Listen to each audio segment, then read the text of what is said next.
আমরা এখন দাঁড়িয়ে আছি আলগি বাজারে। গোস্ত দোকানদারের নাম কি? ইসমাইল। কাটাখালী মূল আলগি বাজার ইসমাইল, উনি হচ্ছে এখানে 2 কেজি গোস্ত বিক্রি করছে 1400 টাকা। এখন আপার পরে এখানে হচ্ছে যে প্রায় 400 গ্রামের মতো কম পাওয়া গেছে নাকি? প্রায় 600 গ্রাম কম পাওয়া গেছে। তো এখানে অলরেডি ওই যে মাংস কিনছে কি ভাই? আচ্ছা আচ্ছা, জি।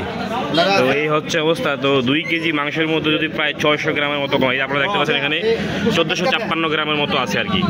তো প্রায় 2 কেজি। তো এখানে আপনারা দেখতে পাচ্ছেন উত্তেজিত জনতার ভিড় এবং যে মাংসের যে দোকানদার। জি ভাই বলেন তো কি হয়েছে ভাই? মাংস কি বলেন? মাংস কিনছে, আপনি কিনছেন মাংস? আমার ভাই কিনছে, এখন বাড়ি বুঝলেন।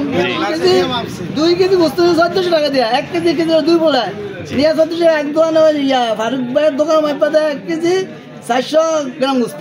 এই মানে পুরো 2 কেজিতে 1 কেজি 455 গ্রাম। এই 455 আর কি, প্রায় 600 গ্রাম কম। প্রায় 600 গ্রাম, প্রায় 600 গ্রাম কম। তো এই হচ্ছে একটা কাস্টমারের কাছে কি পাওয়া যায়? জনগণ যদি এভাবে প্রতারিত হয় তাহলে আমরা সাধারণ জনগণ কোথায় যাব?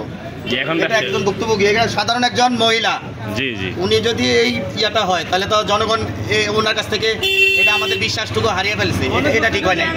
রমজান মাস উপলক্ষে 700 টাকা করে কেজি নিয়েছে, ঠিক আছে? ওই যে পিছনে দেখেন হাজারো আছে ওনার নামে। জি, এর আগেও এমন ঘটনা ঘটছে ওনার মধ্যে? ভাই সাহেবের কম দিচ্ছে, 200 গ্রাম করে গোস্ত কম দিচ্ছে ভাই সাহেবের। এরকম আরো বহুত কাস্টমার আছে 200 গ্রাম 300 গ্রাম গোস্ত করে বহুত এর রিপোর্ট খারাপ হয়েছে। বুঝতে পারছি। ওই যে রবিরও 300 গ্রাম কম দিচ্ছে। আপনারা নিজেরা স্বয়ং আপনারা নিজেরাই দেখেন, আপনারা আছেন না সাংবাদিক, সবাই নিজেরাই দেখেন, বহুত কাস্টমার দেখেন। জি, বুঝতে পারছি। তো আমরা যেটা বুঝলাম হচ্ছে যে এখন দোকানদার কোথায়?